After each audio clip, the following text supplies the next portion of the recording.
정치여담여담 오늘은 김현정 더불어민주당 국회의원, 김대식 국민의힘 국회의원, 또 SBS 양만희 논설위원과 함께하겠습니다. 세 분 어서 오세요. 안녕하십니까.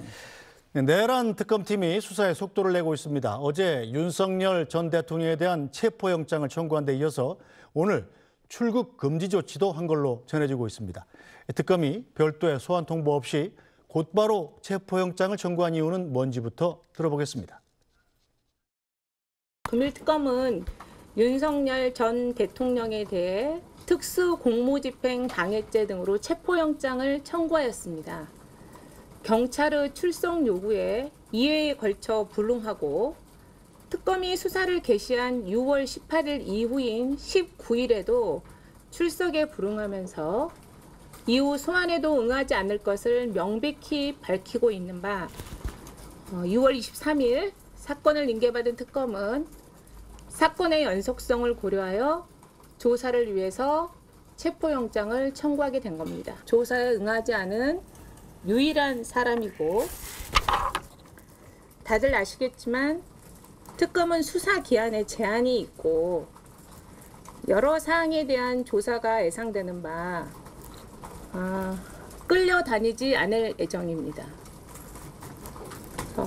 법불악이 형사소송법에 따라서 엄정히 진행할 예정입니다.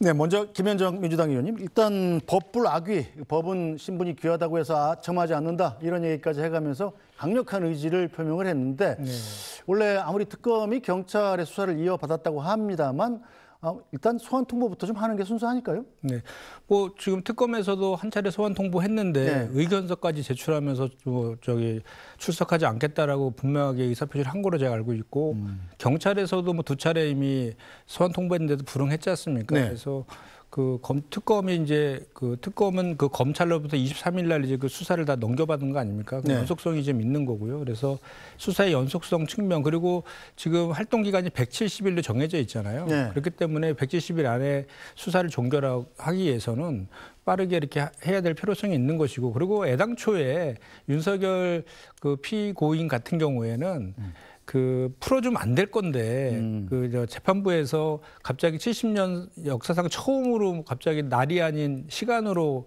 구속기간을 산정하면서 풀어주고 또 심우정 총장이 즉시항고를 포기함으로 인해서 풀려난 거잖아요. 그거에 대해서 다시 제자리로 돌려놓는 그런 조치라고 저는 생각하고 그리고 윤석열 피고인 같은 경우에도 본인이 늘 했던 얘기들 있지 않습니까? 죄 없으면 수사받으라.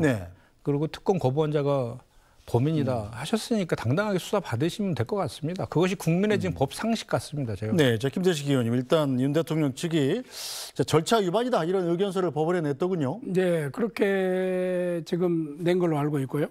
이 수사의 본질은 시간과의 좀 싸움 아니겠습니까? 그래서 윤 전 대통령 불구속 상태에서 협의를 지금 전면 부인하고 있고 또 피의자 조사 자체가 지연된다고 해서 수사 전체의 연속성 이거에 큰 타격을 주느냐? 그리고 이제 절차상 문제를 계속 제기를 하고 있기 때문에 기본적인 것은 뭐 어떻게 됐든 간에 뭐 지고화를 막론하고 법의 절차를 따라서 해야 되겠죠. 그리고 이제 특검에서도 이런 부분은 충분하게 왜 이렇게 할 수밖에 없었는지 물론 브리핑을 했지만은 국민들이 좀 납득하게 좀 이해가 갈 수 있는 방향으로 좀 가야 되지 않겠느냐 이렇게 보는 거죠. 네, 저 양만희 논설위원 일단 이 특검이 신청한 체포영장 발부 여부는 언제쯤 결정이 납니까? 어제 오후 5시 50분쯤 청구가 됐으니까요. 오늘 중에는 가부간에 발부 여부가 결정이 될 것 같고요. 따져보면은 특검이 18일에 수사를 개시한 이후 엿새 만입니다. 그리고 이 사건 관련해서 경찰이 진행하던 것을 넘겨받은 그 바로 다음 날 영장을 청구한 거거든요.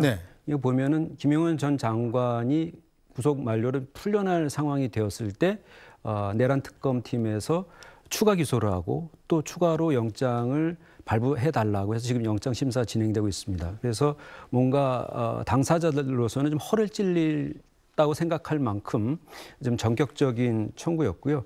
혐의는 크게 두 가지입니다. 비상계엄 전에 있었던 선포 직후에 경호처에 계엄 관련 장성 등에게 배포됐던 비합헌 관련 정보를 삭제하라고 지시한 혐의. 또 하나는 공수처 등이 이제 그 체포하러 왔을 때 경호처를 시켜서 체포를 저지하라고 지시한 이 두 가지인데요. 특검팀에서는 특검법에 따라서 검경에서 수행하던 수사와 공소유지 권한 일체를 넘겨받았기 때문에 경찰에서 3번 소환 불응한 것을 기초로 해서 네. 체포영장 청구할 수 있다는 입장이고 윤석열 전 대통령 측에서는 특검팀으로 넘어온다고 해서 특검팀하고 상의해서 소환에 응할지를 생각하고 있었는데 이렇게 상의 없이 먼저 소환 통보 없이 하는 것은 부당하다. 그렇기 때문에 정당한 절차를 지키면 소환에 응하겠다는 입장이긴 한데 이게 조금 앞뒤가 안 맞는 것이 월요일에 윤석열 전 대통령 재판이 있었습니다. 이때 특검보가 처음 이제 출석을 해서 앞으로 이 공소유지의 공소 과정에 참여하겠다고 했을 때 윤 전 대통령 측에서 특검법은 위헌이고 지금 특검팀에서 이걸 가져와서 공소에 유지에 참여하는 것은 부당하다 이렇게 했었는데 네. 또 여기에서는 특검팀하고 상의해서 소환에 응할 생각이었다라고 하는 것은 사실 좀 앞뒤가 안 맞는 네. 말이죠. 그래서 지금 핵심은 뭐냐면 이 두 가지 혐의는 이미 좀 잘 알려져 있었던 것인데 문제는 뭐 비화폰 삭제를 지시한 혹은 또 체포를 막으라고 지시한 사람이 분명히 있을 텐데 네. 타고 올라가서 이게 윤석열 전 대통령 본인이다. 당사자라는 것을 입증할 만큼의 수사가 진전돼 있는지에 따라서 영장 발부 여부는 결정될 것 같습니다. 알겠습니다. 자, 내란 특검의 윤 전 대통령에 대한 체포영장 청구에 대해서 여야 반응이 엇갈리고 있습니다.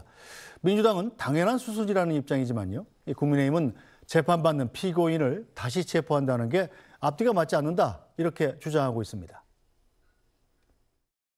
내란 특검이 윤석열 체포영장을 청구했습니다. 전례 없는 시간 계산법으로 윤석열을 석방시킨 지기현 재판부와 즉시 항고를 포기한 심우정 검찰의 내란 수계 탈옥 작전이 이루어진 지 석 달 반 만입니다.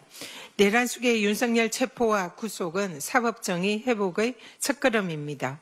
사법부는 조속히 체포영장을 발부하여 결자 해지하십시오.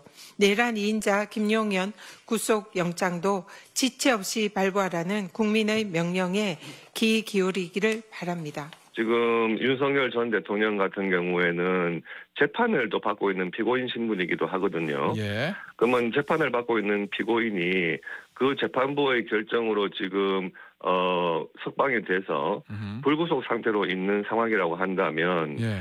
그 수사기관에서 전혀 별개의 범죄가 아닌 이상은 뭐 체포한다든지 구속한다든지 하는 것은 사실은 실무상 잘 없었던 일이죠. 그런데 지금 특검에서 체포영장을 하겠다는 것도 예. 내란 혐의로 지금 재판받고 있는 그 사실관계와 다 포함된 내용입니다. 그렇다면 예. 재판을 받고 있는 불구속 상태의 피고인을 이 수사기관에서 다시 체포하고 구속하는 것이 맞는지 예. 하는 데에 대해서는 기본적인 의문은 들고요. 네, 자 김현정 의원 일단 법원의 결정을 지켜봐야 알겠습니다만, 자 법원이 만약 체포영장을 발부한다면 윤석열 전 대통령은 이번에는 순순하게 체포에 응할 걸로 예상하십니까? 방법이 없죠. 체포영장 발부됐으면 그 전엔 대통령임에도 불구하고 뭐 경찰과 공수처의 체포영장 집행하는 것을 경호처 직원들을 사주해서 지금 막았다. 이거에 대한 공무집행 방해 혐의도 지금 받고 있는 거 아닙니까? 네. 그때는 대통령 신분이었기 때문에 그나마 그것이 가능했다고 하지만 이제는 뭐 민간인 신분으로서 영장 집행을 막을 수 있는 방법은 저는 없다라고 생각하고 그렇게 해서도 안 된다고 생각합니다. 그리고 그 전부터 계속해서 그 윤석열 내란 수계의 피고인은 계속해서 절차 위반을 계속 얘기했거든요. 네.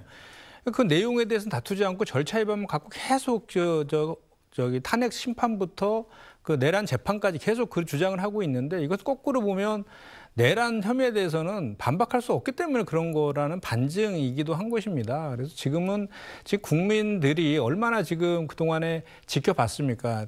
더 이상 이런 거 절차 가지고 자꾸 이렇게 문제 제기하고 하는 것들은 오히려 국민의 감정만 더 악화시킬 뿐이다라고 저는 생각하고요. 네. 지금이라도 그 법치주의, 그러니까 아까 법불학이라고 하지 않습니까? 네. 법 앞에 만인이 평등하다는 거 아니겠습니까? 그래서 이제부터라도 그 법치주의 하에서 그 진행되고 있는 그 법적인 절차에 다 따라야 된다라고 저는 생각합니다. 네, 뭐 이런 예상이 지금 나오는 이유가 김대식 의원 지난번 현직 대통령일 당시에 윤 대통령이 이제 법원이 발부한 영장을 사실상 거부한 셈이 돼버렸잖아요. 경호처가 막고 지금도 전직 대통령의 예우에 관한 법률에 의해서 경호가 되고 있지 않습니까? 그렇습니다. 이번에는 그냥 그 경호팀이 윤석열 대통령의 체포를 방해한다든지 하는 일은 예상할 수 없을까요? 지금 방금 우리 김현정 의원님께서도 말씀하셨다시피 지금 방법이 없지 않습니까? 옛날엔 대통령 신분이었고 지금은 이제 전 대통령 신분이잖아요. 네. 지금 방금 전현희 의원님이나 우리 가규택 의원님 이 두 분이 말씀하신 것도 두 분 다 이제 법조 출신이기 때문에 서로 이제 상반된 그 부분인데 우리 국민의힘에서 계속해서 주장을 했던 것은 뭐 대통령을 보호한다 이런 차원보다도 그런 그 국민들이 정확하게 그때 당시에 지금 왔다 갔다 했잖아요. 경찰에서 해야 할 것을 뭐 공수처에서 하고 공수처에서 할 거 검찰에서 하고 이러다 보니까 헷갈렸단 말이죠. 그래서 국민들은 도대체 뭐가 진심이냐 이걸 모르기 때문에 법과 원칙에 따라서 정정당당하게 해주고 국민들이 알 권리를 충분하게 설명을 해주면 된다. 이렇게 된 겁니다. 지금 그동안에 계속해서 이제 뭐 절차 따지고 뭐 따지고 하니까 국민들이 또 왜 또 개 데리고 뭐 산보하고 이러니까 국민의 감정이 지금 안 좋다는 거죠. 우리나라는 국민 감정법이 있어요. 법위에. 이러한 부분이 굉장히 많이 있기 때문에 이번 문에는 저는 대통령이 법과 원칙에 따라서 집행이 되면은 정정당당하게 나가서 법에 임하고 수사를 받아야 된다 하는 것이 기본적인 겁니다. 네. 양문희 논설위원 일단 이 특검이 체포영장을 청구했다는 것은 앞으로 체포해서 구속영장도 더 청구해서 받아낼 수 있다. 뭐 이런 자신감 내지는 자료가 충분하다. 이런 뜻으로 받아들일 수 있을까요? 통상 수사기관에서 그렇게 하죠. 체포영장이 발부가 되면 48시간 동안 체포해서 이제 조사를 할 수가 있고 통상 만약 진술 태도가 부적절하거나 진술하지 않는다거나 그런 것도 하나의 이유가 돼서 이제 구속영장 청구로 나아갈 수 있을 것 같은데요. 지금 3개 특검팀이 돌아가고 있는데 보시는 것처럼 내란 특검팀이 가장 신속하고 활발하게 움직이고 있습니다. 거기에는 내란 사건 관련해서 검경에서 이미 수사가 많이 진전된 부분도 있긴 하지만은 특검인 조은석 특검의 원래 검사 시절의 수사 스타일이 저렇습니다. 대단히 전격적이고 그래서 법조에서는 너무 잘 드는 칼. 그러니까 잘 드는 칼이 아니고 너무 잘 드는 칼이라는 평가가 있는 만큼 상당히 전격적이고 또 수사 들어가면 상당히 깊숙이 들어가는 그런 스타일이기 때문에 지금 전격적인 체포영장 청구나 혹은 구속영장, 김용현 전 장관의 구속기간 연장 같은 것도 그런 면에서 해석할 수 있을 것 같고요. 내란 특검팀 입장에서 보면 이제 11가지 혐의를 수사를 해야 되는데 그러니까 외환 혐의, 그러니까 북풍을 유도하려고 했다라든지 아니면 계엄을 진짜 왜 하려고 했느냐. 또 노상원 수첩에 나와 있는 뭐 정치인 체포하려고 시도는 진짜 사실이냐. 국무위원들은 당시 무엇을 했느냐. 제2차 계엄 관련해서 뭐 시도가 있었느냐. 이런 부분들을 해야 되는데 가장 중요한 혐의자인 전 대통령이 한 번도 수사받은 적이 없거든요. 그렇기 때문에 해서 그러니까 밑에서부터 올라와서 그러니까 맨 위를 따는 것이 아니고 어느 정도 돼 있기 때문에 이제는 윤 전 대통령의 신병을 확보해야 되겠다라고 생각을 한 것 같고 또 하나 중요한 거는 체포영장 청구는 통상의 경우에는 알리질 않고 법원에서도 신문을 하지 않습니다. 피의자 신문을 하지 않고 발부 여부를 결정하고 발부가 되면 그걸 가지고 잡아오는 거거든요. 그런데 우리는 체포영장을 청구했습니다라고 발표하는 것은 어제 공개를 했잖아요. 이건 이 사건의 특수성도 있긴 하지만은 그만큼 자신감도 있고 이 사건 관련해서 여론의 힘을 받고 있다. 그래서 법원으로부터 영장을 발부받을 수 있다라는 자신감이 있는 것 같고 만약에 체포영장이 발부돼서 체포가 되게 되면 아무래도 관련돼 있는 사람들의 피고인들의 법정 진술이 좀 바뀔 수도 있고 수사 과정에서도 전과 다른 진술을 할 수도 있습니다. 더욱이 이제 가시적으로 바뀌는 것은 만약에 체포가 되고 재구속까지 나아가게 된다면 윤 전 대통령이 재판에 드나들면서 지지자들로부터 환호를 받는 이런 일은 이제 볼 수 없게 되겠죠. 네. 자, 한편 이 내란 특검팀이 추가로 기소한 김용현 전 국방장관의 추가 구속영장 신문도 법원에서 이뤄지고 있습니다. 김용현 전 장관 측은 특검의 불법 기소에 재판부가 호응하고 있다 이렇게 비판했습니다. 무엇인지 말씀 부탁드립니다. 형사소송법의 기본 원칙이 무죄 추정 및 불구속 재판이지 않습니까? 그러니까 오늘 25일 24시 그러니까 자정이 되면 구속 만료입니다. 석방되시는 게 당연하고요. 지금 특검이 불법 기소를 하고 권한 없이 그다음에 거기에 재판부가 호응해서 절차 위반한 신문기를 진행하는 건 전 기본적으로 불법이라고 보고 있습니다. 저는 맞서서 저항하고 싸워서 우리 김영은 장관의 권리를 지킬 생각입니다. 네, 자 김현정 의원 일단 김영현 전 장관 같은 경우는 원래 오늘 자정에 구속기간 만료로 석방이 돼야 되는데 특검이 다시 영장 청구를 해버리니까 상당히 좀 강하게 반발하고 있는 상황이죠. 네, 그렇습니다. 그러니까 지금 청구 사유가 증거인멸 우려거든요. 네. 지금 이제 그 특검에서 그 증거인멸 교사하고 공무집행 방해로 추가 기소도 했고 이제 증거인멸로 이제 구속 그 영장 청구를 한 것인데 실제로 이제 그 김용현 피고인 같은 경우에는 그 이제 원래는 오늘 이제 말씀을 자정 이후로 이제 구속 기간 만료로 이제 풀려나는데 네. 그거에 대해서 이의 제기를 하면서 항고를 했어요. 조건부 보석 결정에 대해 항고를 했단 말입니다. 네. 그것은 반대로 얘기하면 그 조건부로 이제 윤석열 전 대통령과 또는 관련자들과 이제 기간 만료로 인해서 나가서 뭐 만나서 이제 증거인멸이라든지 입맞추기 이런 거 할 수 있다라는 거를 또 반증하는 거거든요. 조건부 보석허가에 대해서 항고 신청한 것은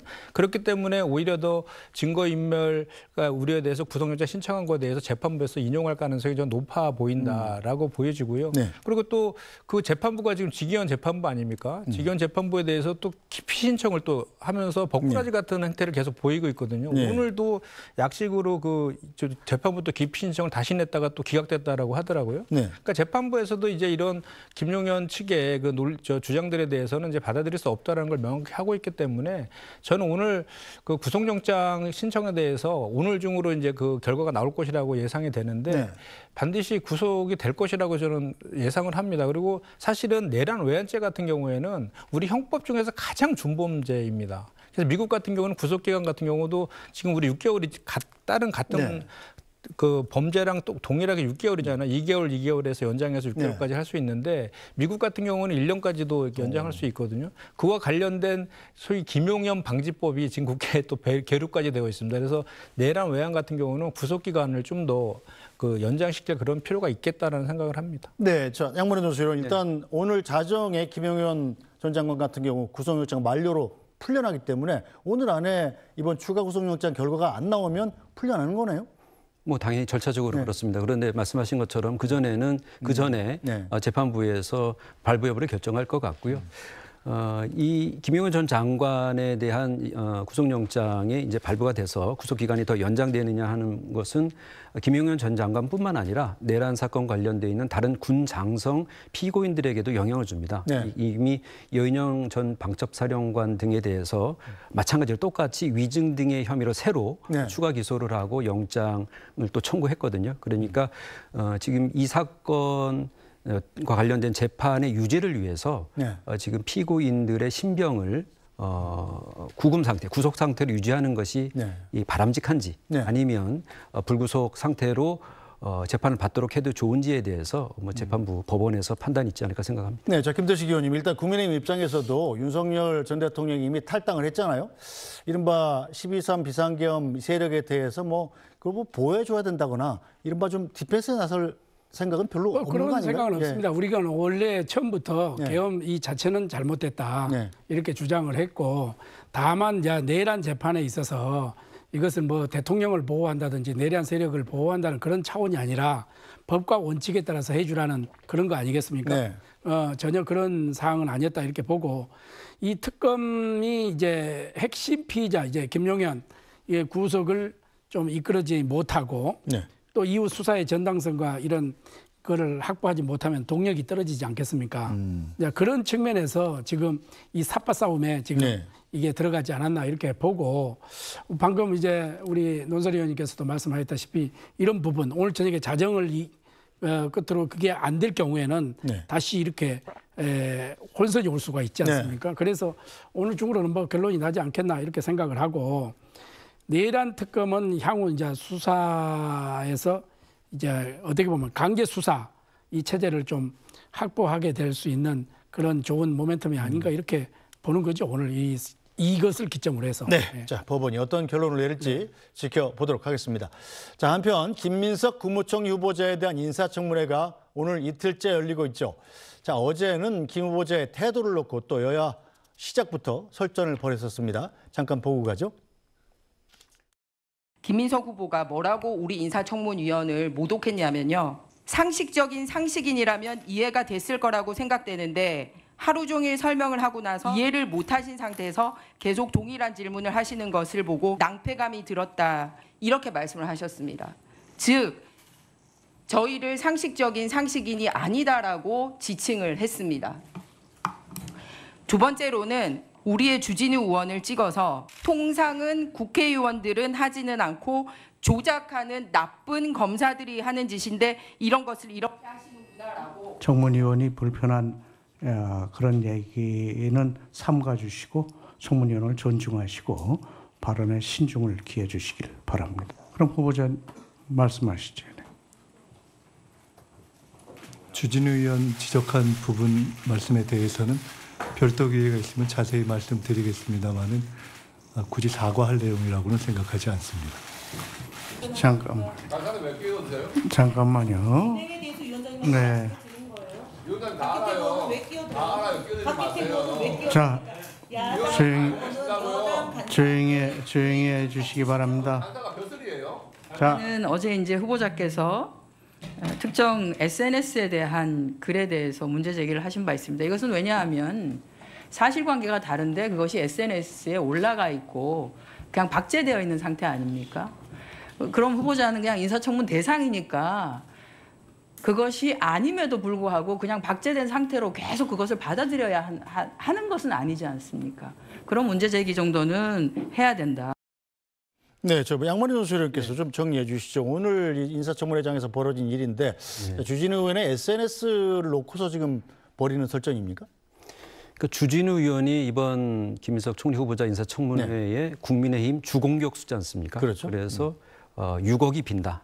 수입과 지출을 따져보니까. 그러니까 8억 얘기도 있지만 이제 8억은 유학경비 2억을 전부인이 총리 후보자의 전부인이 낸 것으로 하면 이제 6억이 빈다라고 하는 얘기를 그 프레임을 만든 거죠.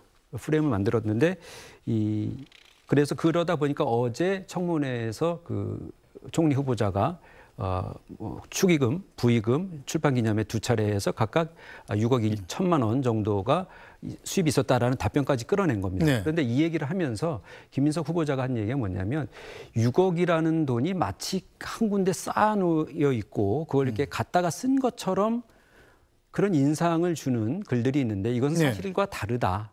그러니까 1억 5천, 1억 6천 한꺼번에 들어오는 돈 맞지만 그 처가에서 받은 돈 2억 정도의 생활비는 뭐 400만 원씩 이렇게 다 들어온 돈이고 또 목돈은 추징금 납부 같은 데 썼기 때문에 이것을 큰 돈을 마치 그 부정한 돈을 쌓아놓고 쓴 것처럼 한 것은 사실과 다르다라고 얘기하면서 이게 주진우 의원이 검사 출신이기 때문에 그 부분은 이제 공격을 한 거예요. 근데 주진우 의원 오늘 얘기는 뭐냐면 나는 그런 취지로 쓴 것이 아니다. 근데 이제 돈을 쌓아놓고 이런 표현들이 있거든요. 그리고 출판 기념회 6억. 근데 각 그 6억이 어떻게 구성되는지가 알려지기 전에 아마 올려놓은 글인 것 같습니다. 그런데 주진우 의원 입장에서는 그 6억 1천만 원에 대한 소명 역시도 객관적으로 입증된 것은 아니지 않느냐. 그렇기 때문에 내가 그 부분에 대해서 뭐 사과할 일은 아니다. 이런 입장인 것이죠. 네, 자 이에 대한 김민석 후보자의 입장도 잠깐 듣고 가겠습니다. 후보자 입장에서 개인사 공방을 어느 정도까지 정리해야 되는 것이 적절하냐에 대한 한번 소회를 한번 이야기 한번 해주시죠. 결론적으로 저는 내야 할 것은 다 내고 털릴 만큼 털렸다 이렇게 생각을 합니다. 전처 또는 아이들의 독립성과 관련된 문제에 대해서는 더 말씀드리지 않겠습니다.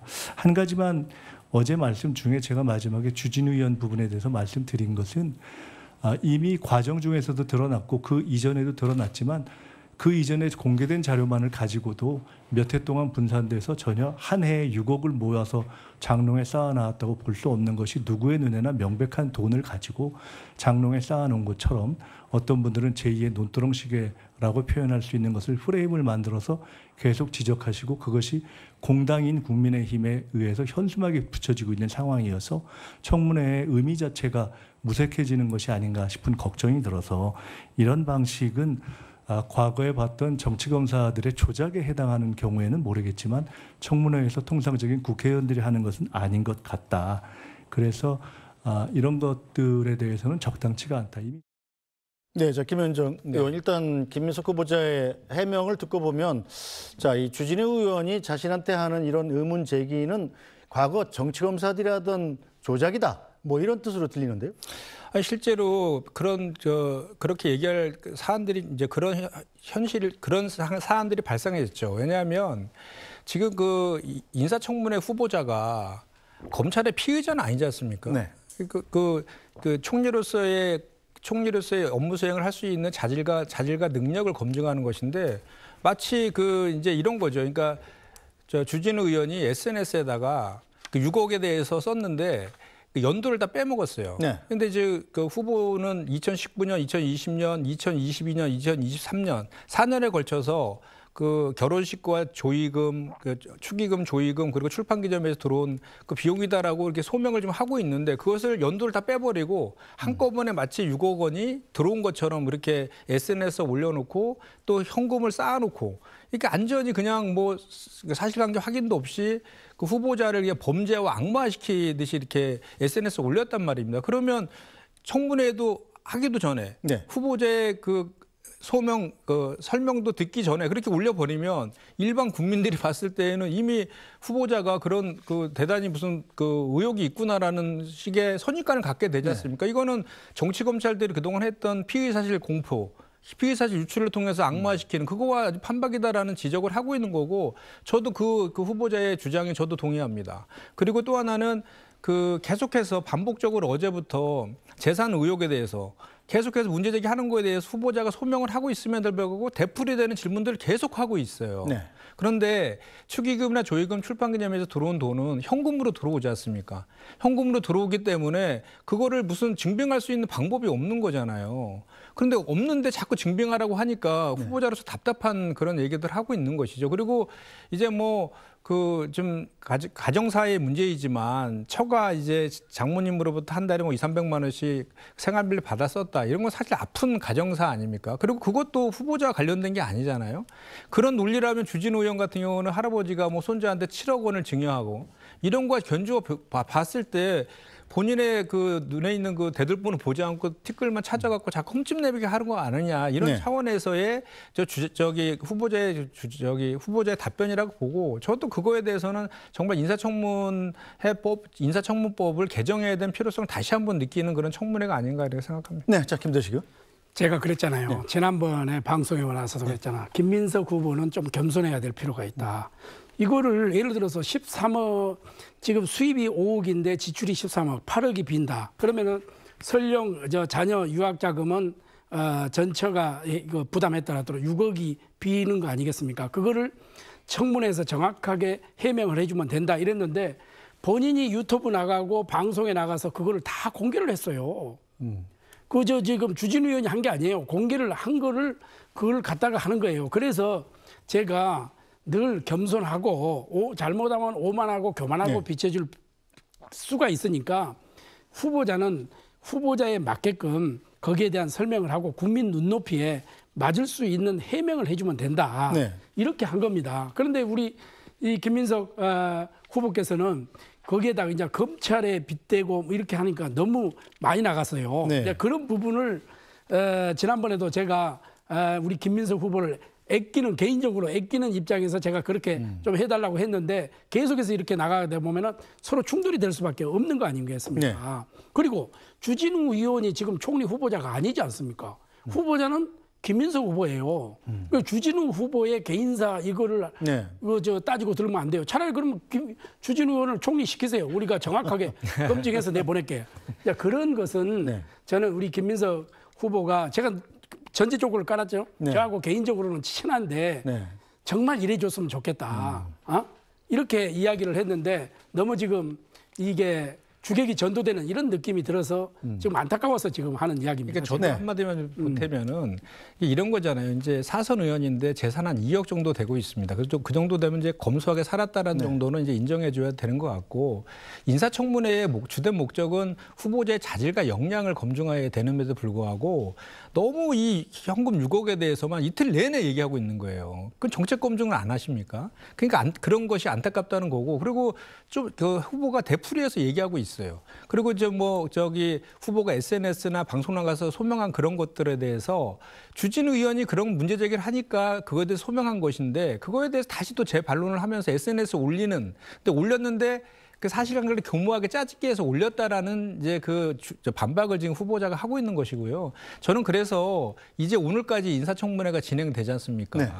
이제 정책 검증 좀 했으면 좋겠어요. 정책 검증도 좀 하고, 그다음에 도덕성 검증과 관련해서는 지금 그 하나하나 소명하고 있습니다. 아빠 찬스, 칭하대 석사 논문, 그리고 이 도덕성과 관련된 것들 다 지금 소명하고 있잖아요. 어제부터 오늘까지. 근데 계속해서 자료 제출해라, 아직도 증빙되지 않았다, 이렇게 얘기하고 있는데, 그 증빙과 관련해서는 축의금, 조의금, 출판 기념에 들어온 돈이 현금으로 들어왔기 때문에 또 축의금, 조의금이나 출판 기념회에서 그 책을 구입한 분들의 신상 같은 경우는 뭐 우리 김 의원님도 마찬가지로 저도 정치인이지만 그거 어디다 이렇게 뭐 적어놓고 그러지 않지 않습니까? 그걸 어떻게 내라는 겁니까? 그리고 상대방이 있는데 동의도 받아야 되는 거고, 그런 것들 좀 감안해 갖고 좀 공격을 해도 좀 어느 정도 한도까지 한도까지 좀 해야지. 너무 무차별적인 거 아니에요? 사실은 정책 검증 이렇게 하고 이러는데 이게 언론에서 부각이 저기만 제가 부각이 되잖아요. 그리고 왜 또 배추 그런 걸 이야기를 왜 합니까?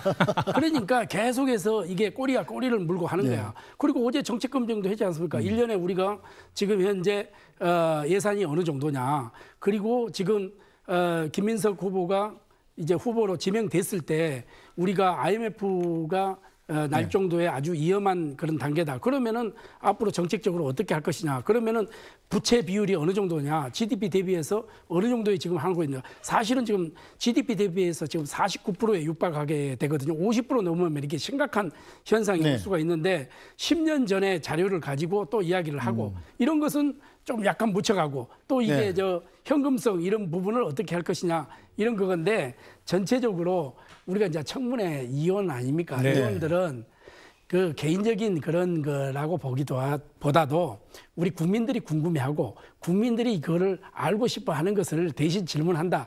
이렇게 바라봐야지 그 뭐 정책 검증은 빼고 오로지 거기만 이렇게 몰두하고 있다. 이거는 아니다. 이런 말씀을 좀 드리고 누차 강조했지만은 우리 김민석 후보는 좀 그 청문회 후보자로서 국민들, 이 국회의원들, 우리 국민의힘 국회의원들을 상대로 대답을 하지 않는 거 아닙니까? 우리 전 국민들을 상대로 1인 지하의 만인 재상이야. 이 지금 이재명 대표의 어떻게 보면은 그 이정표가 될 수가 있어요. 이 청문은. 그리고 초대 이제 총리가 되잖아요. 이런 부분에 있어서는 좀 더 신중하고 좀 답변을 하실 때도 한 번 더 생각해서 좀 국민들에게 설명을 소상해 줬으면 좋겠다. 이런 이야기를 하는 겁니다. 김영정 더불어민주당 국회의원, 김대식 국민의힘 국회의원, SBS 양만희 노소령과 함께했습니다. 세 분 수고하셨습니다. 감사합니다.